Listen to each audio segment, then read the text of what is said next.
Bonjour. Dans le cadre de nos corrigés des examens d'algèbre de SMPCS2, voici aujourd'hui l'examen de 2017-2018, l'exercice numéro 1 que vous avez devant vous. Donc, soit F et G, les sous-espaces vectoriels de R3 définis par, alors F égale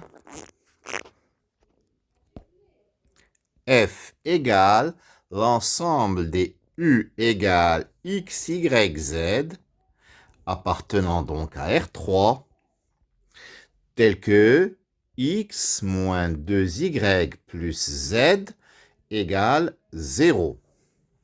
Et G, c'est vecte de UV, où U, c'est le vecteur 1, 0, 1, et V, c'est le vecteur 1, 2, 1.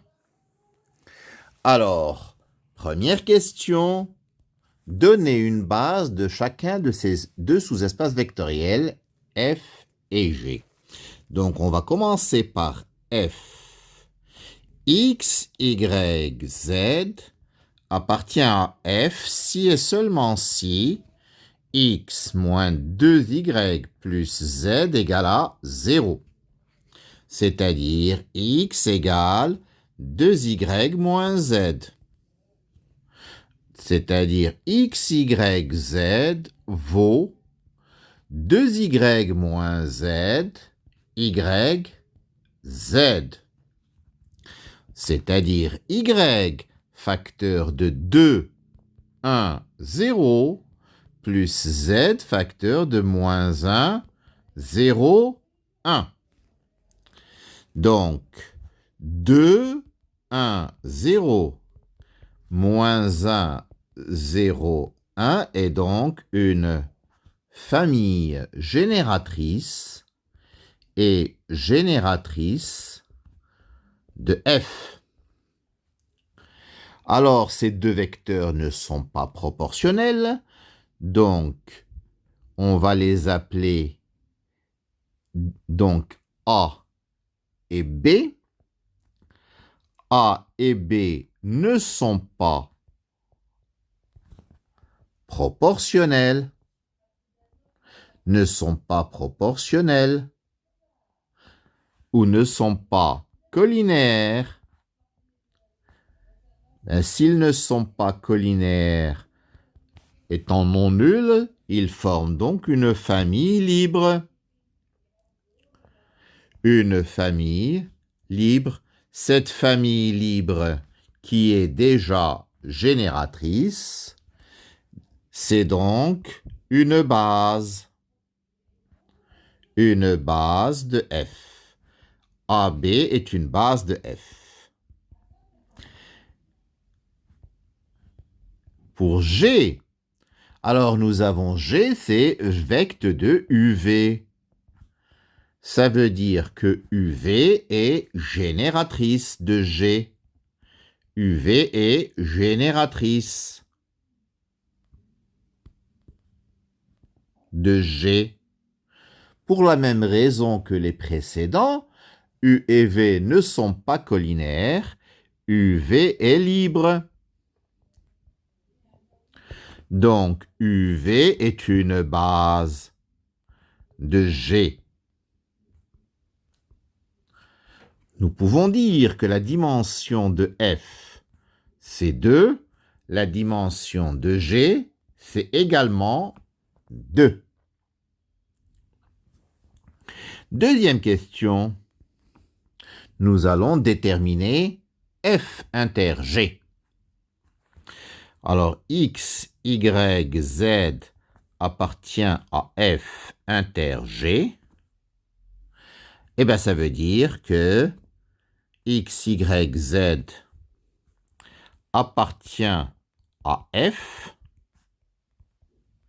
et X, Y, Z appartient également à G.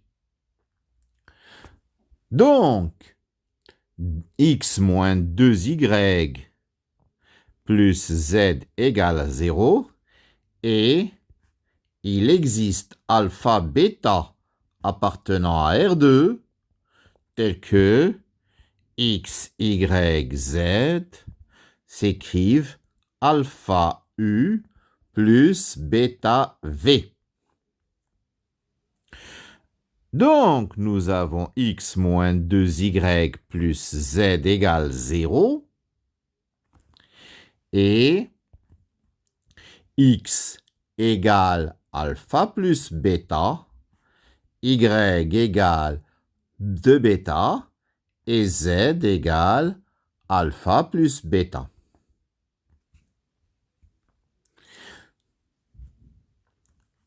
De cette écriture-là, nous pouvons en retirer que x égale z. X égale z. Donc, l'équation cartésienne de G, c'est tout simplement x égale z.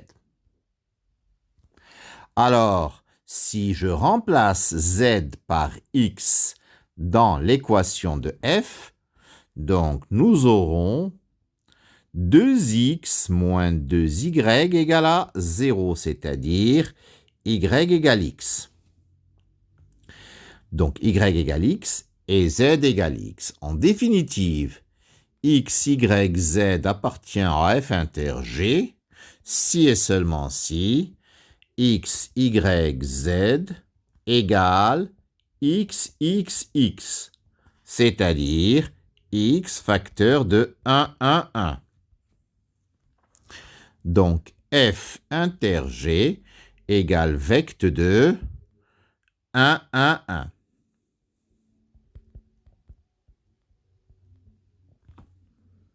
Donc,